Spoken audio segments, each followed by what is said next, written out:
Bienvenidos a este curso, a esta primera clase. El curso se denomina Ética y Derecho. Y bueno, voy a pasar a presentarme. Mi nombre es Farid Limber Rojas Tudela. Cuento con estudios en Derecho y Filosofía. Cuento asimismo con una especialidad en Historia y Filosofía.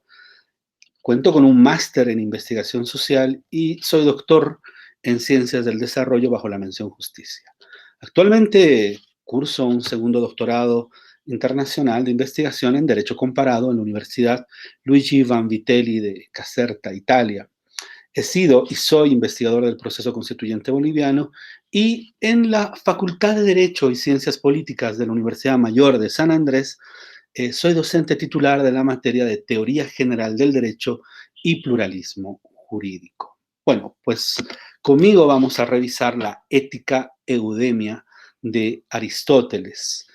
Vamos a revisar la Ética Eudemia desde la edición publicada por la editorial Alianza. Es muy importante, pero muy importante fijar el tipo de libro, el libro, la edición que vamos a revisar. En este caso vamos a revisar la traducción de Carlos Mejino Rodríguez, quien adicionalmente hace una introducción, un pequeño estudio introductorio en el libro, y en el desarrollo del texto va añadiendo una serie de notas que nos permiten comprender y vincular en sí la obra de Aristóteles con otras obras de suma importancia, como es la Ética a Nicómaco, como también lo es la Política de Aristóteles y otras obras en las cuales por lo menos Aristóteles va desarrollando y va complejizando un poco más el pensamiento moral, el pensamiento ético que va a desarrollar. Bueno, insisto en este punto, es muy importante que ustedes trabajen con la editorial Alianza, trabajen con la traducción de Carlos Mejino Rodríguez. ¿Por qué? Porque es a partir de esta edición que se desarrollará el examen del curso prefacultativo, es a partir de este libro de la editorial Alianza, de esta edición, que yo voy a desarrollar mi curso sobre la ética eudemia, en consecuencia, para que podamos estar sintonizados con el mismo texto, con el mismo lenguaje, les pido de que trabajen con la traducción de Carlos Mejino Rodríguez, adicionalmente de que ustedes saben que el texto de Aristóteles fue escrito originalmente en griego y en consecuencia la traducción es sumamente importante para poder comprender mejor podríamos decir, un texto. Hemos elegido la traducción de Carlos Mejino Rodríguez porque la consideramos una de las traducciones más acabadas. Es una edición del año 2002 con una segunda edición revisada del año 2017 y que podríamos decir que ha corregido y ha tomado las mejores decisiones, tanto de edición y de traducción, para la comprensión de este texto Ética Eudemia de Aristóteles. Entonces, insisto, por tercera vez, que tomemos el texto de la editorial Alianza en la traducción de Carlos Mejino Rodríguez. En pantalla ustedes tienen justamente la tapa del libro Ética Eudemia de Aristóteles de la editorial Alianza. Muy bien, empecemos. ¿Por qué una materia de ética y derecho? ¿Por qué tenemos esta materia que vincula ética, filosofía y derecho? Bueno, esto porque el derecho es un conjunto de normas dotadas de coerción, institucionalizadas, que buscan o que pretenden resolver conflictos y alcanzar la justicia. Entonces, la idea de la justicia está presente en el derecho. El sustrato del derecho, es decir, lo que está abajo, lo que le da un conjunto de bases, es el pensamiento ético. Si muy bien durante el siglo XIX y principios del siglo XX, la teoría general del derecho trató de separar el derecho de la moral, después de la Segunda Guerra Mundial, y en particular después de la mitad del siglo XX, la teoría general del derecho ha vuelto una vez más a considerar la relación del derecho y de la moral, la relación del derecho y de este sustrato ético. Si hablamos que el derecho es un conjunto de normas dotado de coerción que busca realizar la justicia, la idea de la justicia la podemos encontrar en sí en la reflexión ética. Y la reflexión ética ha sido desarrollada por la filosofía.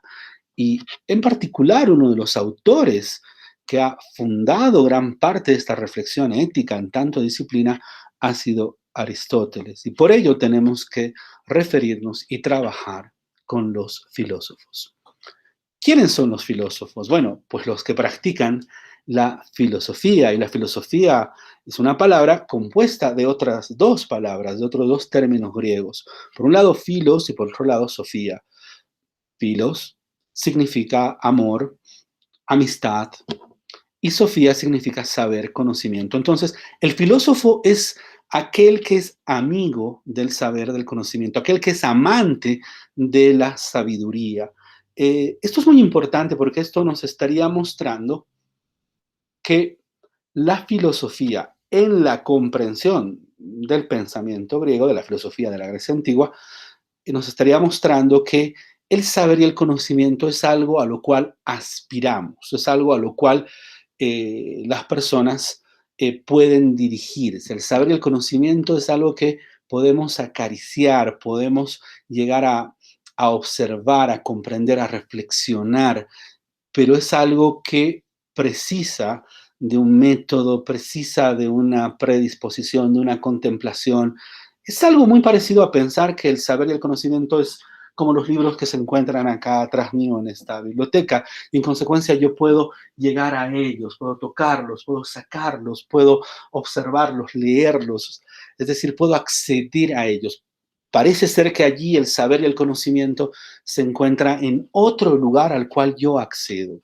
Esta fue básicamente la comprensión de la filosofía desde la Grecia antigua hasta más o menos el siglo XIX. En el siglo XIX hay un momento de cambio, de transición, que creo que tiene un nombre específico que es Friedrich Nietzsche, el cual, pues en cierto sentido, va a decirnos de que ese saber y ese conocimiento no es nada más que una construcción que hace el ser humano, es un saber construido por el ser humano, es un saber que tiene una datación, un saber que tiene tiempo, lugar, que tiene condiciones de desarrollo, pero hasta antes del siglo XIX, esta idea del saber y del conocimiento como algo a lo cual nosotros accedemos como si fuera, no sé, una nube a la cual nosotros podemos tocar, acariciar, era básicamente la comprensión de la sabiduría. Y el filósofo no creaba conocimiento, sino era amigo del saber, amigo del conocimiento, amigo de la razón, ¿no? Entonces, esos son los filósofos y nosotros vamos a partir revisando a Aristóteles. ¿Por qué partimos revisando a Aristóteles? Inicialmente podíamos haber partido revisando a Platón, ¿por qué no? Platón tiene textos valiosísimos para nosotros, para el estudio del derecho, como por ejemplo la República es un texto valioso, o un texto de edad adulta de Platón, o sea, cuando me refiero a edad adulta significa que lo escribió años antes de morir, que es este texto denominado Las Leyes. Podríamos haber trabajado con Platón, sin embargo, lo que se busca en este curso prefacultativo es vincular la reflexión ética del mejor modo de vida, la mejor manera de comprender el derecho en relación con la justicia. Y para ello, la obra de Platón todavía vincula mucho el saber ético y la reflexión ética con la política, lo vincula bastante con el derecho, lo vincula bastante con otro tipo de saberes de los cuales se ocupa también la filosofía. En cambio, Aristóteles, Aristóteles es el primer filósofo que sistematiza y que presenta una reflexión específica, propia, respecto a la ética, ¿no? Y para muchos este texto, para muchos expertos, para muchos conocedores de la obra de Aristóteles, la Ética Eudemia es en sí el texto más importante o el texto donde se encuentra en sí la esencia del pensamiento ético de Aristóteles. Y si muy bien es una obra mucho más conocida, la Ética a Nicómaco o la Ética Nicomaquea, eh, para muchos la comprensión cabal del pensamiento ético, de la filosofía ética, es solamente posible a partir de una lectura y estudio detallado de la ética eudemia de Aristóteles.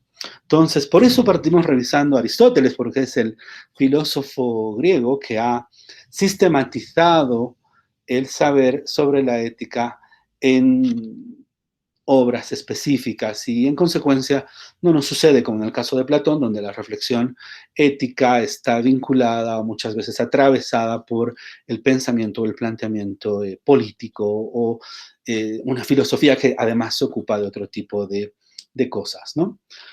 Bueno, ¿cuál es la importancia de la filosofía para el derecho? Es muy importante, es lo que les podría decir. Bueno, nos vamos a encontrar con el pensamiento filosófico en materias como teoría general del derecho, nos vamos a encontrar con planteamiento filosófico en derecho penal, cuando se empieza a discutir respecto a las penas, respecto a las sanciones, nos vamos a encontrar con el pensamiento filosófico en derecho procesal. Hay una serie de reflexiones respecto a la prueba, respecto a la verdad. Hay un jurista fantástico que, bueno, lamentablemente recién murió, que se llamaba Michel Tarufo, que tiene todo un desarrollo dentro del derecho procesal con una vinculación específica hacia la filosofía. Vamos a encontrarnos con la reflexión filosófica en el derecho constitucional, en particular en la interpretación de las normas constitucionales, donde se retoma este debate respecto a la justicia y respecto a que si las normas de derecho simplemente deben aplicarse o si la norma de derecho es un medio para alcanzar la justicia y qué hacemos cuando ese medio es insuficiente. Allí vamos a ver de que el debate filosófico va a volver a partir de la idea de las tesis de los principios jurídicos, que ingresa mediante ponderación a ser aplicados a los casos concretos. Vamos a encontrarnos con una filosofía del derecho de manera transversal en muchas, pero muchas disciplinas y materias que tienen que ver con el derecho. Adicionalmente, se van a encontrar con un sustrato filosófico cuando decidan, si es que deciden hacer tesis, cuando decidan discutir y dialogar sobre el método del derecho, ¿no? La idea de la dogmática jurídica, el método jurídico, la idea de la ciencia del derecho. Bueno, todo ello se vincula en sí a una filosofía del derecho. Entonces, la importancia de la filosofía para el derecho es, es transversal, o sea, es decir, la filosofía atraviesa esta disciplina, como también la filosofía podría atravesar disciplinas como la ciencia política, la sociología, la antropología. Es decir, la filosofía es un saber, creo yo, muy, pero muy valioso, puesto que hace preguntas que las mismas disciplinas por sí mismas no podrían responder, precisan del auxilio de la filosofía. Bueno, algo más a añadir en esta presentación. Aristóteles nos da la pauta para problematizar el positivismo, una corriente de pensamiento dentro del derecho, y el naturalismo, podríamos decir la corriente antagónica al positivismo.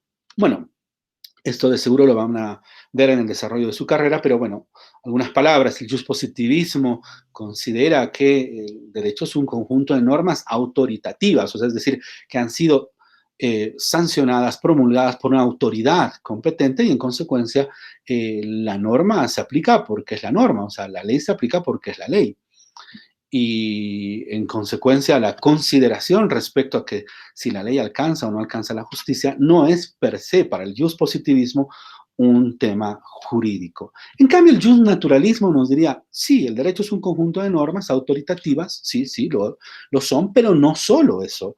El derecho busca la justicia y en ese sentido, una norma de derecho, una norma jurídica, es norma de derecho si alcanza la justicia, si no alcanza la justicia, si una norma de derecho es infinitamente injusta, pues para el naturalismo no es derecho. Entonces, eh, allí tenemos una discusión entre estas dos escuelas, la del positivismo y la del naturalismo, y vamos a ver que el pensamiento de Aristóteles, en particular lo que vamos a revisar en la ética eudemia, y en uno de los capítulos de la Ética Nicómaco de Aristóteles, eh, el pensamiento de Aristóteles, en cierto sentido, ya problematizaba esta, esta dicotomía entre positivismo y naturalismo, al punto que, por ejemplo, un jurista español contemporáneo, Manuel Atienza, considera a Aristóteles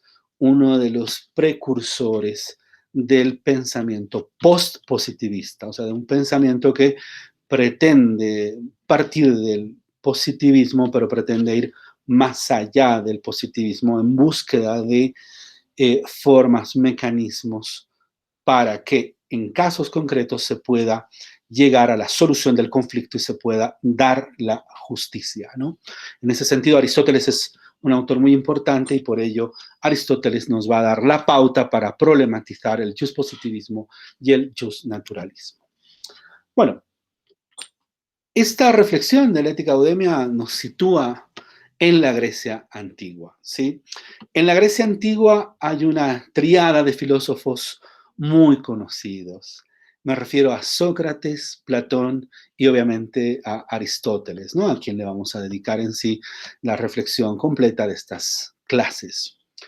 Sócrates es el gran ágrafo, ¿no? Es un ágrafo, ¿por qué? Porque no dejó escritos que sean conocidos. Sabemos del saber, sabemos del conocimiento de Sócrates, sabemos del pensamiento de Sócrates, gracias a sus discípulos, gracias a sus alumnos, los que nos hablan de Sócrates. Pero Sócrates no dejó nada escrito. Sócrates es un pensador ágrafo. Sabemos de él sobre todo por los diálogos de Platón. Platón fue alumno de Sócrates y Platón practicó un tipo de escritura muy particular que es el diálogo. En el diálogo lo que hace Platón es colocar en sí una escena donde hay personas que dialogan, que discuten, y es a partir de estos diálogos que Platón empieza a impartir sus lecciones de filosofía. El gran protagonista de los diálogos de Platón es Sócrates.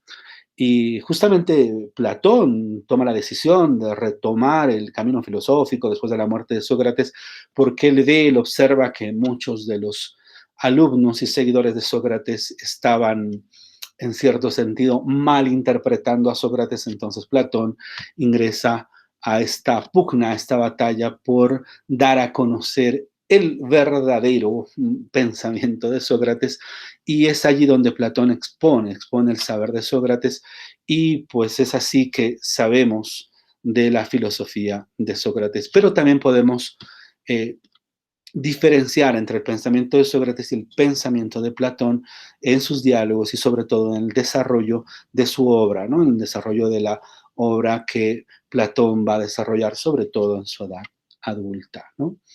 Eh, Aristóteles fue alumno de Platón. Platón fundó la academia y en consecuencia Aristóteles ingresó como un estudiante a la academia de Platón.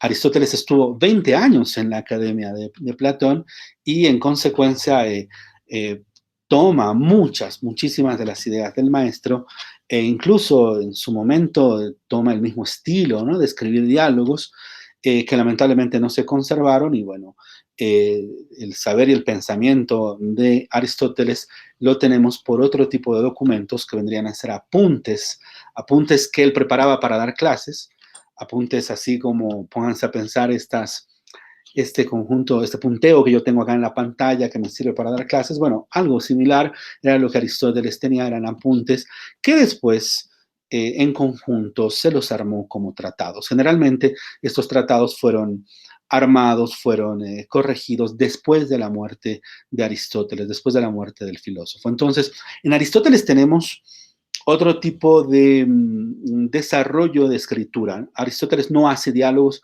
Aristóteles hace textos que en conjunto se los armó como tratados.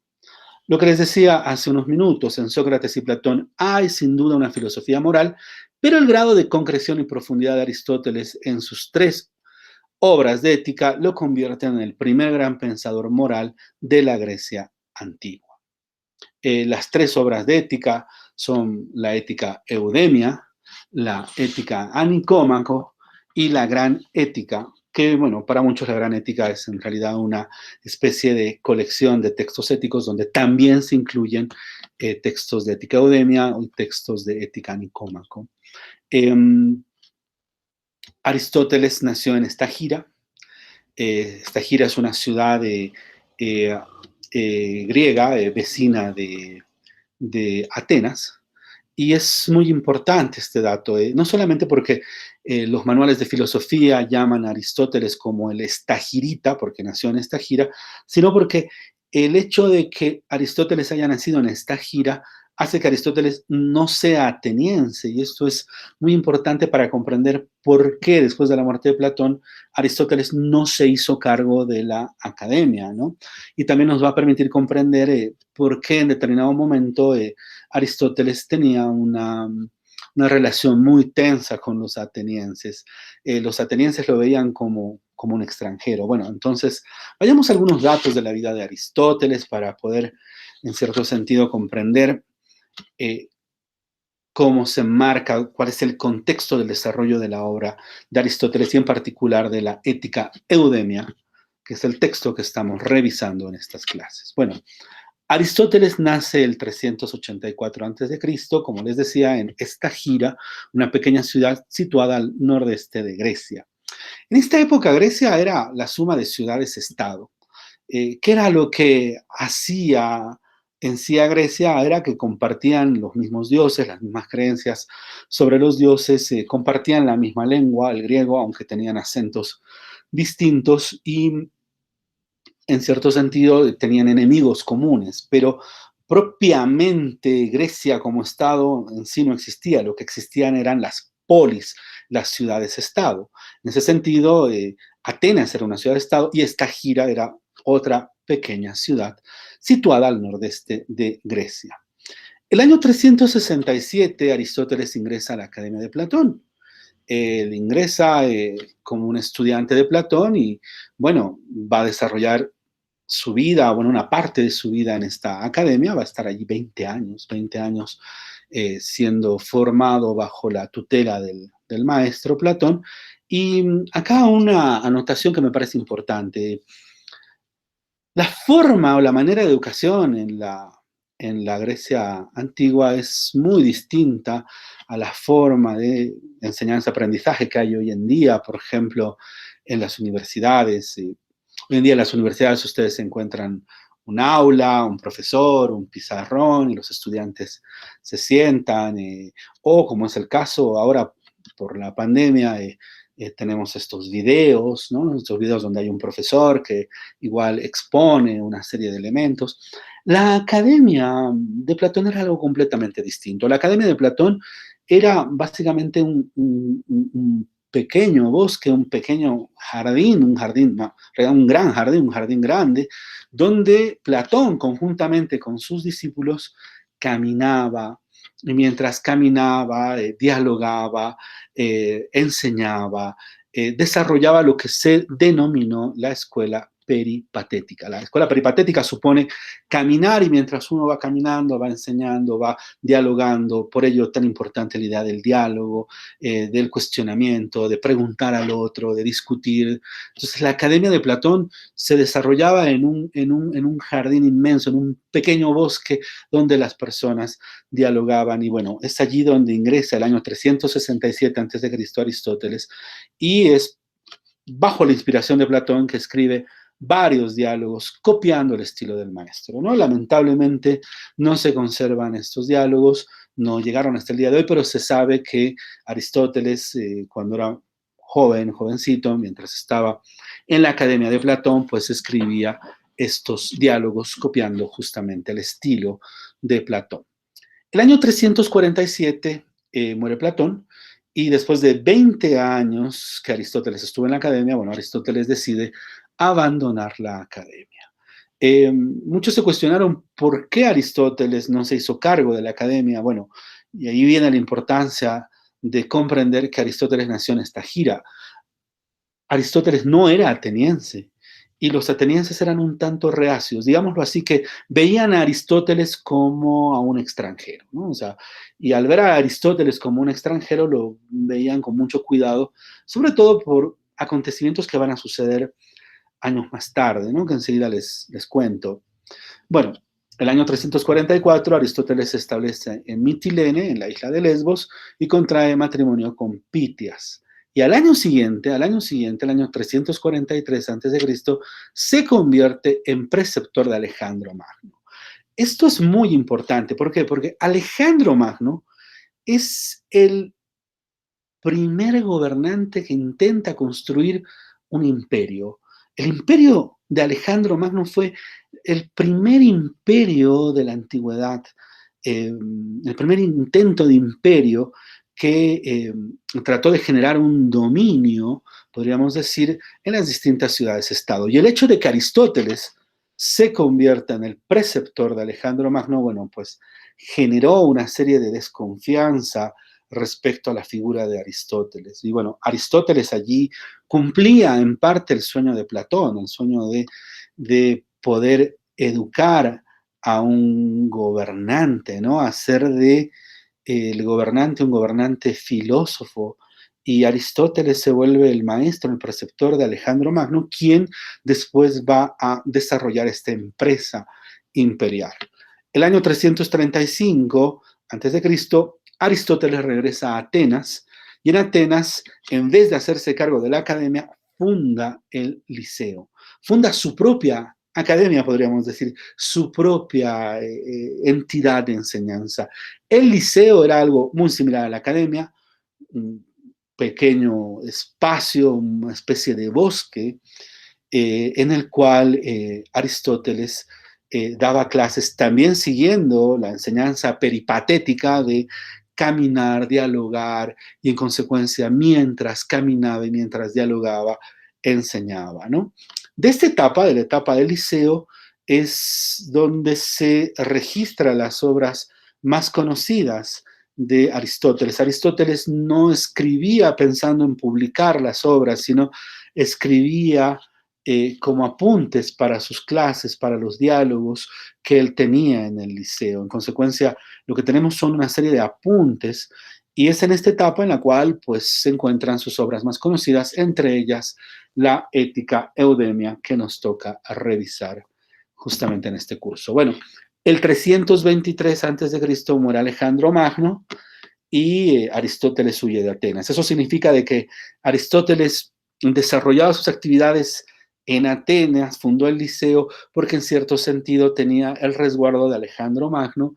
Alejandro Magno trató de impulsar este primer momento de imperio en la antigüedad, y en consecuencia la muerte de Alejandro Magno, los atenienses desconfiaban mucho de Aristóteles. Aristóteles no quería ser un nuevo Sócrates. No se olviden que Sócrates fue juzgado y condenado a la muerte por los atenienses, porque los atenienses tenían la idea fijada de que Sócrates había traicionado a los mismos atenienses y había corrompido a la juventud, etcétera, con sus enseñanzas. Aristóteles temía en parte que esto vuelva a suceder y en consecuencia él huye de Atenas y se instala en la ciudad de Calcis, en la isla de Eubea.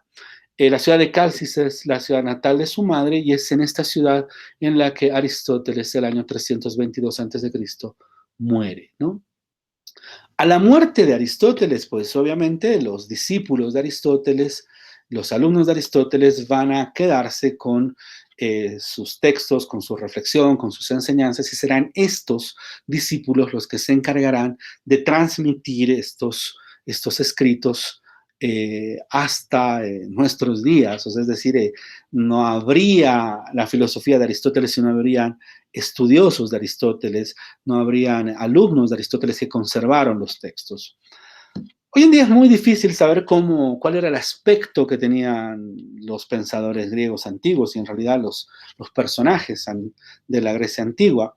Sin embargo, el siguiente, lo que vamos a ver a continuación, es un busto de Aristóteles. Se trata de una copia romana de un original griego atribuido al artista Lisipo y se cree que esta era la apariencia real de Aristóteles. Es por lo menos la escultura más cercana a la apariencia que parece que tenía Aristóteles y creo yo de que esto es, podríamos decir, un golpe de suerte, ¿no? Poder conservar una estatua griega del tiempo de Aristóteles que parece que nos muestra cuál era el físico, cuál era la apariencia de Aristóteles. Muy bien, empecemos con el carácter y contenido de la Ética Eudemia. Les decía que hay tres obras importantes de ética atribuidas a Platón. La primera es la Ética Eudemia, que es la que vamos a revisar. La segunda es la Ética a Nicómaco o Ética Nicomaquea, que es muy importante. Ya vamos a ver, hay una relación entre la Ética Eudemia y la Ética Nicomaquea. Y el tercer gran texto de ética es la Gran Ética. Las tres obras tratan de la filosofía del carácter y del comportamiento humano. La reflexión ética de Aristóteles trata sobre los supuestos y el carácter de la acción humana y sobre la elección del mejor modo de vida que permita alcanzar el mejor bien posible. ¿Y cuál es el mejor bien posible? La felicidad. Pero uno llega a la felicidad solamente los últimos momentos de su vida. Es decir, el último momento, antes de morir, el ser humano puede mirar para atrás su vida y poder apreciar la vida que ha tenido y poder decir, por fin, soy feliz, ¿no? Entonces, Aristóteles se encarga justamente de la filosofía del carácter del comportamiento humano, pero Aristóteles no se ocupa de ofrecernos recetas morales ni normas prácticas de actuación, sino de analizar todos aquellos factores que inciden en el desenvolvimiento del hombre en sociedad y cada uno de aquellos factores que se presentan en nuestra vida cotidiana para que justamente cuando lleguemos al final de nuestras vidas podamos mirar atrás a todo lo que hemos vivido y poder decir que hemos sido felices, ¿no? Esta es la idea en sí de Aristóteles. Bueno, la Ética Eudemia está compuesta de 8 libros. Sin embargo, los libros cuarto, quinto y sexto se los ha excluido de la Ética Eudemia y se los ha llevado a la Ética Nicomaquea. O sea, es decir, la Ética Eudemia debería ser un poquito más gruesa y la Ética Nicomaquea debería ser un poquito menos voluminosa. Eso significa de que el libro 4, 5 y 6 ha sido trasladado de la Ética Eudemia a la Ética Nicomaquea. ¿Por qué? Porque ambas obras comparten justamente estos 3 libros. Hay un largo debate al respecto porque esto hace que se discuta sobre la primacía de la Ética Eudemia o de la importancia, por ser una obra para muchos posterior a la Ética Eudemia, la importancia de la Ética a Nicómaco, y obviamente esta discusión respecto a cuál debería ser la obra ética por excelencia de Aristóteles continúa hasta el día de hoy. Vamos a ver de que la importancia de la Ética Eudemia es trascendental para comprender la Ética a Nicómaco, y en estas clases vamos a revisar la Ética Eudemia, pero vamos a tener referencias constantes, en particular respecto del libro cuarto de la Ética a Nicómaco, de la Ética Nicomaquea. ¿Por qué? Porque se vincula, es necesaria esta vinculación.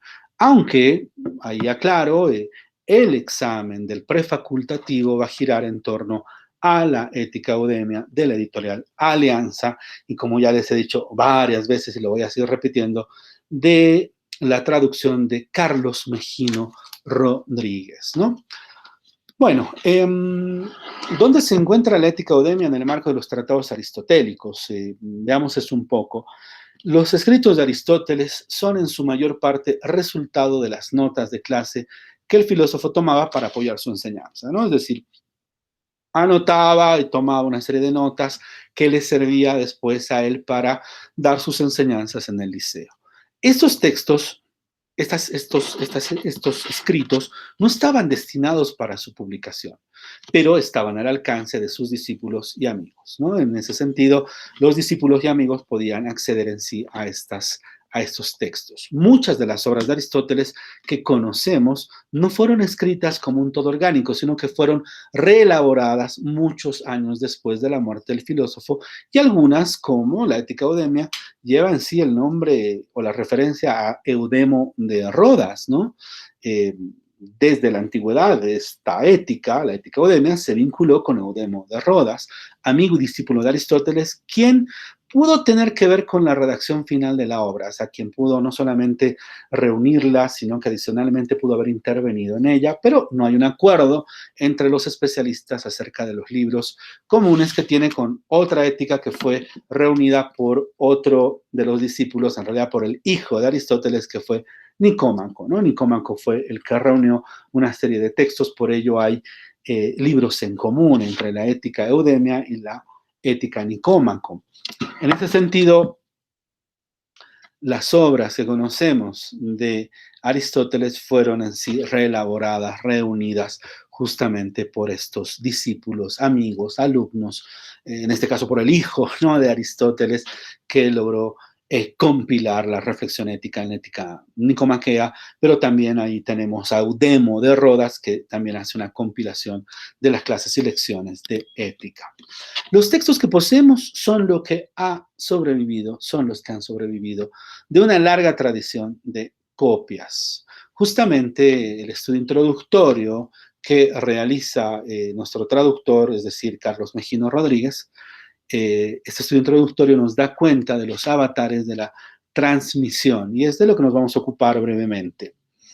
A ver, a la muerte de Aristóteles, pues parece que Aristóteles heredó una parte de sus escritos a Estrabón. Estrabón era uno de los alumnos de Aristóteles y Estrabón pues heredó también estos textos y estas obras de Aristóteles a Neleo. Este último, Neleo, llevó los escritos a la Escepsis y una gran parte fue cedida a la Biblioteca de Alejandría. Lamentablemente la Biblioteca de Alejandría fue consumida por el fuego, pero se tiene justamente un índice de las obras que habían en esta biblioteca de la antigüedad. En este índice, pues figura una obra de ética perteneciente a Aristóteles en 5 libros que podría haberse tratado de la ética eudemia. Por suerte, Neleo realizó copias de estos libros y una copia de los libros se la vendió a Apelicón. La biblioteca de Apelicón fue llevada por Sila a Roma. Sila, podríamos decir que asalta y domina determinadas regiones de la Grecia antigua y se lleva como botín muchas riquezas y entre ellas la biblioteca de Apelicón, la cual es estudiada por Tiranión, quien proporcionó copias a Andrónico de Rodas. Andrónico de Rodas, este nombre es muy importante porque Andrónico de Rodas fue quien compiló, editó y catalogó las obras de Aristóteles, siendo esta labor de Andrónico de Rodas el hito principal de la conservación y ordenación de las obras de Aristóteles. Allí, justamente en esta compilación, en esta edición, en esta catalogación que hizo Andrónico de Rodas, aparece la ética eudemia. En consecuencia, es posible de que esta ética eudemia hubiera llegado por esta venta que hizo Neleo a Apelicón y que después Sila roba la biblioteca de Apelicón, se la lleva a Roma. Esta es estudiada por Tiranión y Tiranión proporciona copias a Andrónico de Rodas. Pero hay otra versión de cómo llegó este libro, la Ética Eudemia, a manos de Andrónico de Rodas. ¿Qué es lo que nos dice en sí el autor del estudio introductorio? Lo que nos va a decir Carlos Mejino Rodríguez es lo siguiente: sabemos que una parte de las obras de Aristóteles cayeron en manos de Eudemo de Rodas. Eudemo de Rodas, pues posiblemente tenía una parte de las obras, sobre todo si la memoria no me falla, de física, y en consecuencia Eudemo de Rodas es el que habría mantenido estos textos en su escuela, la escuela de Eudemo de Rodas. Andrónico de Rodas también adquiere material de la llamada escuela de Eudemo de Rodas y es posible que este haya sido el origen de la llamada ética eudemia y es posiblemente la historia más convincente porque Andrónico de Rodas la va a llamar Eticón Eudemion, que significa la ética eudemia, en virtud de que parece ser que fue Eudemo de Rodas quien termina de compilar estos escritos de Aristóteles y los ordena, y en consecuencia para muchos autores, ya lo vamos a ver enseguida, como para Jager, que es un gran estudioso de los griegos, la ética eudemia sería un antecedente de esta otra, de la ética a Nicómaco, ¿no? Bueno, veamos el tema de la autoría y del título. Hoy en día, en el siglo XXI, nadie pone en duda la paternidad de Aristóteles de la llamada Ética Eudemia. Hoy en día todos sabemos de que la Ética Eudemia es básicamente un texto, un escrito de Aristóteles, pero esto no siempre fue así. En el siglo XIX se consideraba que en realidad pertenecía a Eudemo de Rodas, o sea, es decir, se creía que quien había escrito la Ética Eudemia fue Eudemo de Rodas, y en consecuencia la había escrito tomando como base la ética nicomaquea. Entonces, durante el siglo XIX, este no era considerado un texto de Aristóteles. Sin embargo, en el siglo XX, un autor muy importante, Jagger, que además tiene una obra interesantísima llamada Paideia, sobre la educación de los niños y de los jóvenes en la Grecia antigua, bueno, Jagger extrajo la prueba definitiva de la autoría aristotélica en una obra llamada Aristóteles, justamente, él en esta obra, en Aristóteles, él extrae la prueba definitiva de la autoría aristotélica de la ética eudemia. ¿Por qué? Porque Jagger veía que había una evolución en el pensamiento ético de Aristóteles entre la ética eudemia y la ética nicomaquea. O sea, es decir, lo que se plantea en ética nicomaquea, pues lo encuentra en sí Jagger en la ética eudemia. A finales del siglo XX y del siglo XXI, la ética eudemia posee su autonomía como obra. Para muchos autores, trata del pensamiento esencial de Aristóteles sobre la reflexión ética. Bueno, la ética nicomaquea, este libro, La ética nicómaco, no figura en el catálogo de Andrónico de Rodas y se cree que él, Andrónico de Rodas, consideraba este libro como perteneciente a Nicómaco, al hijo de Aristóteles. Él no creía que este era un libro de Aristóteles, sino del hijo de Aristóteles, de Nicómaco. Pero uno de los grandes comentadores de Aristóteles, llamado Aspacio, casi no consideró a la ética eudemia, sino que se concentró, como muchos lo hacen hasta el día de hoy, en la ética nicomaquea como la gran obra ética del pensamiento aristotélico. Fue Werner Jaeger quien le otorgó la importancia científica a este escrito, a la Ética Eudemia, como un supuesto de la evolución del pensamiento aristotélico, es decir, de que la base, la esencia del pensamiento ético de Aristóteles se encontraría en la Ética Eudemia y que la Ética Nicómaco sería como una reelaboración de la Ética Eudemia y, en consecuencia, habría un supuesto de evolución. Bueno, esto no lo comparten todos los especialistas de Aristóteles. Hay otros autores como Mansion que considera de que la ética nicomaquea, esta de acá, era solo una reelaboración que hizo Aristóteles de qué? De la ética eudemia. O sea, no había una evolución. Hay otros autores como Gautier que sostienen que la doctrina moral de las dos éticas, de la ética eudemia como de la ética nicómaco, es esencialmente la misma. Yo me escribo en el pensamiento de Gautier. Yo siento de que tanto en la ética eudemia como en la ética nicómaco tenemos en esencia la misma doctrina moral de Aristóteles. Hay un autor contemporáneo que es apellida Kenny.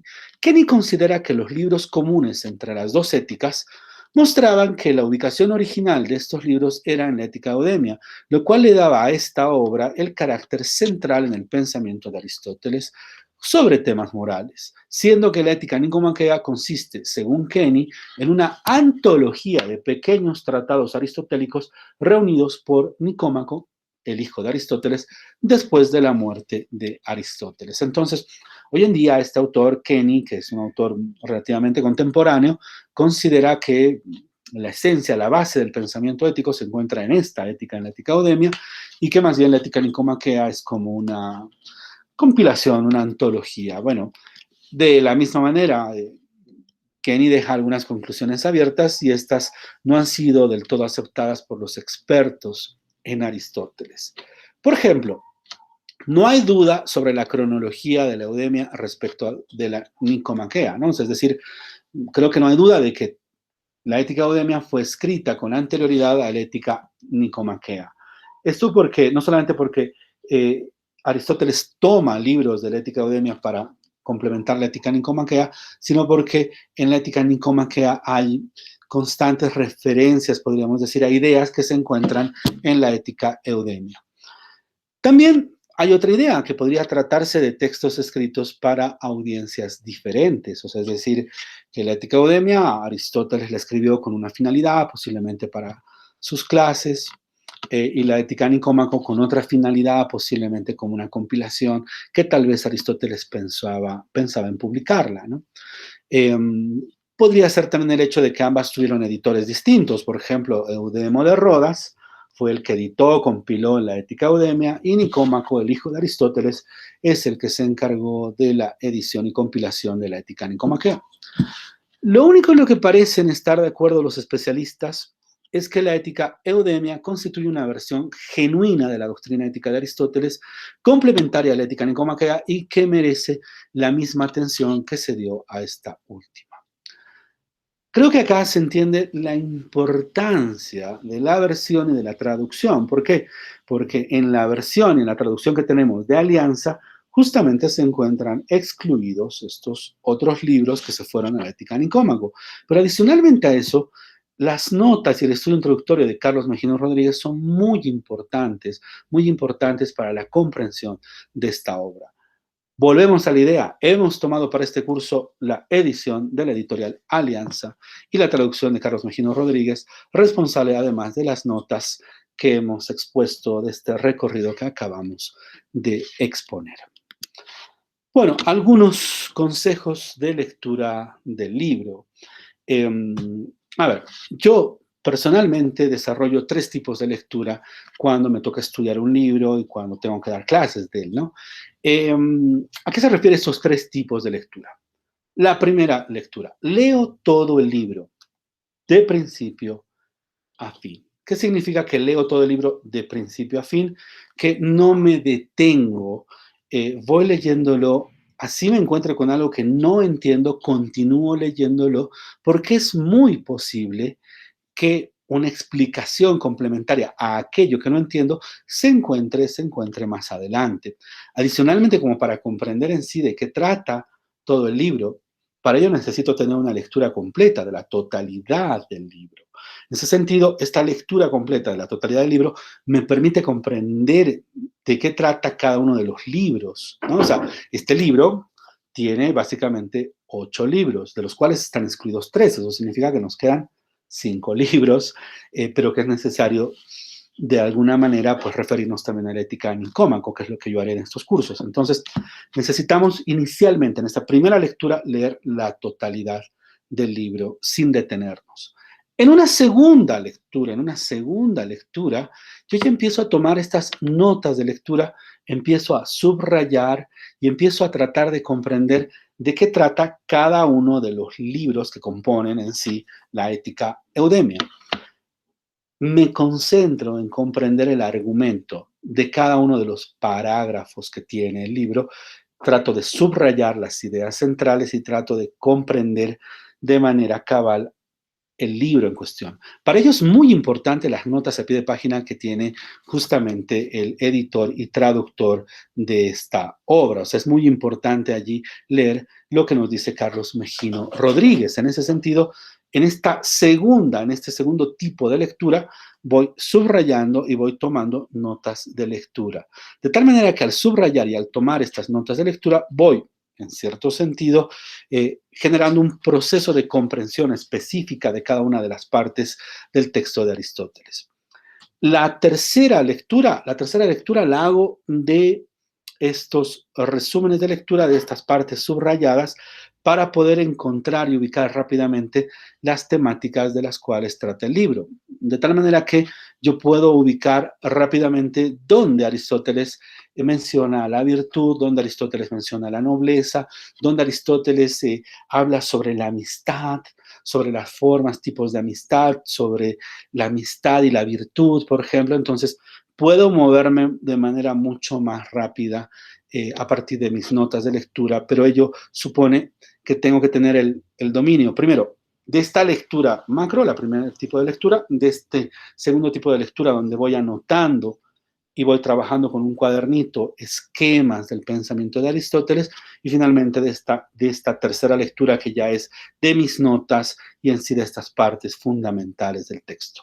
Van a ver que en el segundo y en el tercer momento de la lectura, ustedes van a comprender de mejor manera el planteamiento de Aristóteles. En cambio, en el primer acercamiento, en la primera lectura que van a hacer completa, se van a encontrar justamente con muchas partes oscuras, partes que no van a terminar de comprender del todo, pero bueno, es parte de la lectura de un texto de filosofía. Es muy importante tomar notas. Los filósofos van construyendo su lenguaje y su pensamiento, entonces necesario tomar nota a qué denomina virtud, qué clases de virtud hay, a qué denomina felicidad, a qué denomina amistad, qué tipos de amistad hay. Aristóteles juega mucho con ejemplos, ¿no? Juega mucho con dar vueltas sobre ejemplos y obviamente en el desarrollo de estas clases no solamente yo voy a exponer una pequeña introducción a cada uno de los libros, sino que voy también a revisar y a leer directamente el texto de Aristóteles. Una última anotación. Las clases no reemplazan la lectura del texto. Ustedes tienen que leer el texto de Aristóteles. Estas clases lo que hacen es colaborarles a una lectura más sencilla. Les brinda herramientas para poder fluir en la lectura del texto Ética Eudemia de Aristóteles, pero no reemplaza la lectura que ustedes deben desarrollar de manera detallada del libro Ética Eudemia de Aristóteles. Bueno, bienvenidos a este curso sobre la ética eudemia, la ética que nos va a presentar justamente esta reflexión sobre la felicidad y bueno, y vamos a dedicarle pues básicamente todas estas clases a revisar los libros que se encuentran en la ética eudemia. La próxima clase revisamos el libro primero, el primer libro de la ética eudemia y de la misma manera vamos a dar ejemplos, vamos a leer partes del texto y vamos a intentar generar una introducción amable y agradable al pensamiento de Aristóteles. Muchísimas gracias y pues vamos a continuar y a empezar de esta manera.